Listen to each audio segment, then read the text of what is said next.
Assalamu alaikum wa rahmatullahi wa barakatuh, my dear brothers and sisters and viewers of IQRA TV. Welcome to Real Talk, another one of these programs that we come to into your living rooms, into your homes, where talk about issues that affect our communities here and abroad, and make sure that we bring issues to you at the forefront of what people are talking about at this moment in time, which affects people's lives on a day-to-day basis. Today I have, as I always say, a really interesting lineup of guests with me. We have, one of them is an old hand, not old in the sense of age, but old in the sense of experience and knowledge on a number of fronts, a man who is well known in this region in the north, a man who has given his life to community activities and activism in economics as well as community welfare, social welfare issues, and that is Amjad Parvez. You have seen him here before, and I'm really really honored that he's come back today again.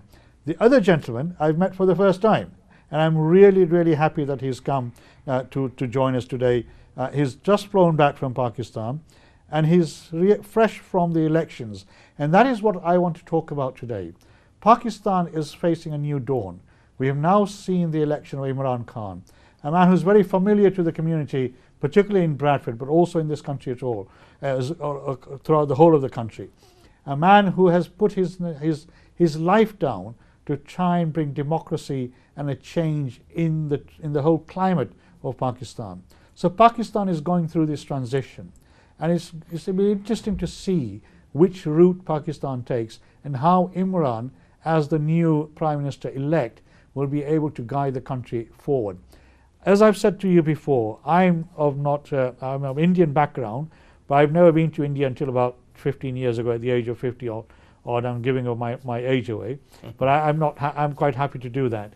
And the only reason why I went there was because of family commitment. And I never thought I'd ever go to India in my life. And the only time I went to Pakistan, again, I never thought I'd ever go to Pakistan, was because Islamic Relief insisted that I would go with them when I helped raise a lot of money after the flood that took place in Pakistan many years ago.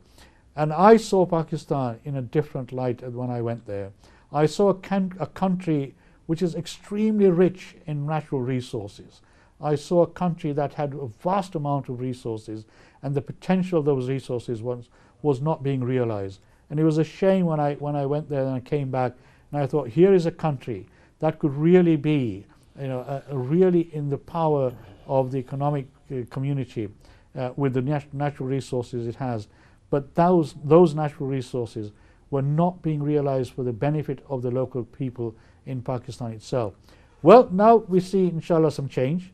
Imran, a new face, a new beginning, a person who has a long history and tradition of being in this country. He was educated here. He went to university here. He has lots of friends, particularly in this part of the world, and two of them are here with me at the moment. We want to talk about the economic outlook for Pakistan and what people in the UK can do to try and support the economic development of Pakistan. And we also want to talk about the democratic structures, and my two guests are the experts on this subject. So welcome, Amjad. Assalamu alaikum wa rahmatullahi wa barakatuh. Thank you for having me. And Shajil, welcome to you as well for the first time. Thank you. To IQRA TV, and I hope it won't be the last time. Hopefully. You've just come back from Pakistan, obviously, and Amjad, you have as well, haven't you? Yeah, I was last week. You came back yesterday, Yeah. I believe. You flew in, so thank you for coming. Thank How you. is the mood in Pakistan at the moment? Well, it's unbelievable. People, everybody, when I was on the election day, obviously everybody was very busy. But then towards the evening and all night, the youngsters were all over the street. They had their flags in their hands, waving. The kids were out of the car windows and waving the flags and shouting Imran Khan, Pakistan Zindabad. Families were out there. So it was brilliant. I mean, the environment was absolutely once in a lifetime experience, and You we really enjoyed are the it. UK coordinator for the elections, weren't you? Yeah. What does that role mean?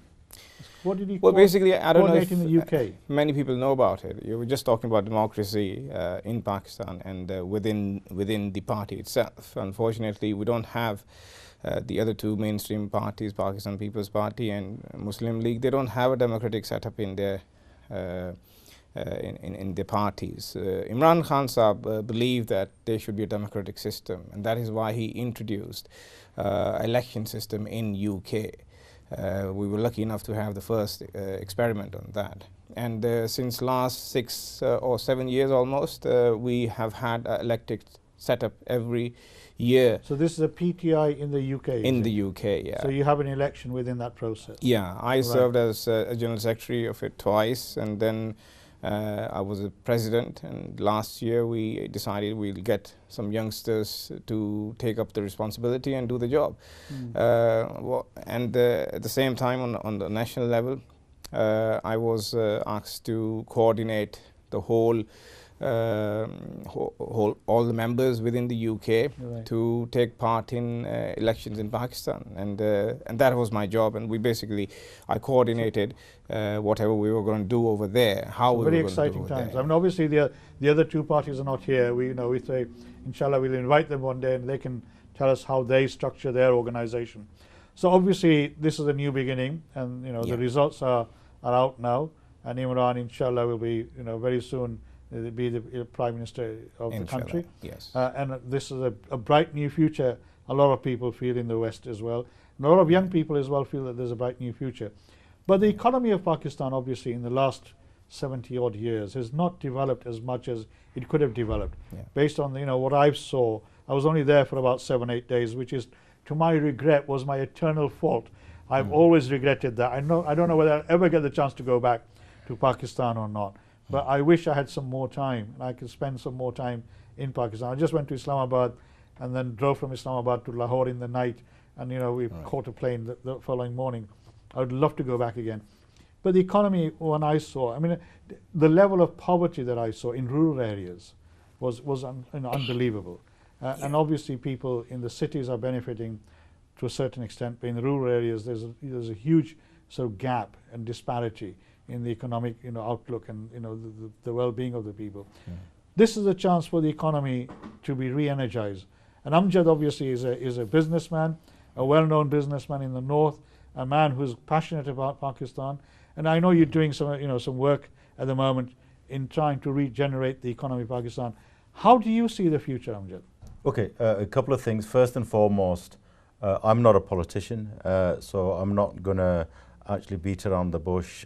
I think in our society, one of the main problems that we've got, rightly or wrongly, we actually almost have got to a stage we worship the politicians, and other kind of human endeavors like business enterprise, social enterprise, human development, that cost of neglecting that, and people who work in that area, they're not given that air. Although I'm a passionate supporter of Imran, you and me have worked with him for nearly 30 years with Tahir Nawaz and various other people at the university where I sit on the Senate. You remember Adib Malik and QED. We were the ones who mooted to get him over here. But I think you rightly pointed in your introduction that Pakistan has a huge potential. Yeah. A potential is a potential until you have a strategic policy in place. And unfortunately, whether it was the military or the civil government, whichever it was, we had a theoretical industrial strategy in place. But in terms of actually devolving that down to cities and looking at different clusters and how those clusters should be helped, that never happened. So businesses who were there, right, as they grew, unfortunately, because I network with them, have been doing for the last 30 years. As companies grew, right, they moved their head offices to Kuwait, to Dubai, to Malaysia, to all those places. But I think, luckily, and thank God, we have now a government in place that's forward-looking, that's transparent, that's laying its Mansoor on the table. What is this government likely to have that's going to change the economic outlook of Pakistan? The expertise, the knowledge, the freedom to move. I mean, from my understanding, and correct me if I'm wrong, the sort of 50%, over 50-60% of the GDP of Pakistan is within very select family groupings, right? No less than 50. Right. So, Even, yeah. so I mean, you know, that requires a strategic change. I mean, I agree with you. No, but I think also investment, inward investment. But Banasab, I think we've got to be careful when we do that. If you look across the globe, the 10% of the top population take 80% of the wealth. 80% so of the wealth. there is an anomaly on that sense. So you know, so let's put that to one side. But I think coming back to Imran and his team, I think first and foremost, what you need is honesty and transparency. Right? Imran in his first speech has said, accountability starts with me and my cabinet. Yeah. Thank you very much. For me, as a businessman, right, if he says that about himself, that means everybody below him isn't going to be a daku or a chore, right? Because what the business community wants, and particularly big business wants, is if I'm bringing capital into the country, is there transparency as to how you're going to actually control that wealth, give me security, and if I make a profit, I can take that profit where I want. You take the taxes from me, right, but I want my capital, and I don't want people... And this is where the infrastructure, the government infrastructure... Absolutely. needs to be sort of maybe reviewed, restructured, re-energized, because in the past, obviously, there's been allegations. Yeah. You know, coming back to some of the points you made. Well, some people have been convicted or in prison. There is not just allegations. So the Supreme Court of the land has said that there has been this thing. But I don't think we want to develop on that too much. So let's go back let's look forward. Yeah, so let's look at what you said and what everybody knows across the globe. The Chinese wouldn't be investing 100 billion now, and over the next 10, 15 years, another 200 billion. So that's nearly 300 billion that they want to invest. You know, the Chinese think 50, 100 years ahead. Definitely. So if they're doing it, now the Russians want to invest, the Malaysians are on us, right? The Turkish want to do that. So they must be, you know, those guys are not silly in terms of where they put their money. They know exactly where the potential is, right? So I think what Imran brings is a goodwill, honesty and transparency. But you know, for me as a businessman and the people that I network with across the globe, what people on a daily basis, I'm telling you now, I'm getting between 20 to 30 calls from people who want to take hundreds of millions of pounds worth of investments into Pakistan. Right? They're saying, Amjad, is it the right time to move now? And I'm saying, hold on 6 months. Don't rush into this. Let him set up the team. Right? Let's see what the structures are. You know, what does the planning department say? Do you feel that Pakistan has got the expertise within the country? Absolutely. To do what you want them to do. So I've been involved here, as you know, with the industrial strategy for UK PLC through the local enterprise partnership and working with Lord Young. You're aware of that, and we've talked about that on this program before. So what happened about a couple of years ago, there was a meeting in Kensington, certain companies and government ministers called people from across the world. I was actually lucky enough to be there. There was another chap called Khurram Zuberi who's got a company called Jumpstart Pakistan. Right? Now, when he spoke and I spoke, I was talking about how we need to actually restructure the economy and how we need to have an ecosystem of enterprise that connects colleges, universities, and those people who want to start up their own businesses. Because it's okay, China bringing in its investment, but if our own businesses are not capable of operating at global standards, then the wealth that we create is going to go to McDonald's, it's going to go to Burger King, it's going to go to Nestle, and we're just going to be workers, right? So the core of what we're doing, and we've spoken to Imran Khan's team. I was with Asad Amr when he launched the digital policy in Islamabad. You know, our team was with him. We're working very closely with him to set up this ecosystem of enterprise. In the sense, obviously, it sounds very interesting, very good, and I think we'd like to go through the I'll do that at some stage. You know, in terms of the way forward, as I see it, I think. Correct me if I'm wrong. I mean, what I see from outside, right, is that do we have people who have got the capability to be honest, as you say, transparent, as you say, who have the knowledge and the experience of running the structures at a local, at a regional, at a government, I'm talking about public structures, to do what you've suggested that they need to do? And do we have that technology, that ability within the people there at this moment in time, or the same or the same? I mean, I think that's one of the accusations in the past. Not just in Pakistan, but other parts of the world as well. Well, the people of Pakistan are very able, capable, very talented. You can see whether it's sports or whether it's nuclear technology or whether it is computers, IT, whatever. I think the Pakistani people are as much talented as anybody else in the world, if not more. But the problem with Pakistan has always been, like Amjad has rightly pointed out, that Pakistan is not a poor country, it is a poorly managed country. So we really need to manage our resources, and as long as we have honest leadership, as long as we have strong institutions, and as long as we have capable people like Amjad and other businessmen and women, all even not just in Pakistan, but overseas Pakistanis, I'm sure that Pakistan will very soon see a very glorious economic boom in Pakistan, with China, as we know, trying to invest, and we are a country who has been blessed with a very useful port. I mean, it is much bigger than Dubai if we use Gwadar. The opportunities are just... this is why China is yes. making the corridor, isn't it? Yes, of course. To make sure that their goods are shipped fairly quickly. Russians have tried in the past to get access to Gwadar, and I'm sure that once the things get going, really, we will see a very progressive Pakistan, and that is why everybody is so excited that Khan Saab, who is a tried and tested man for last almost 40 to 50 years now, absolutely.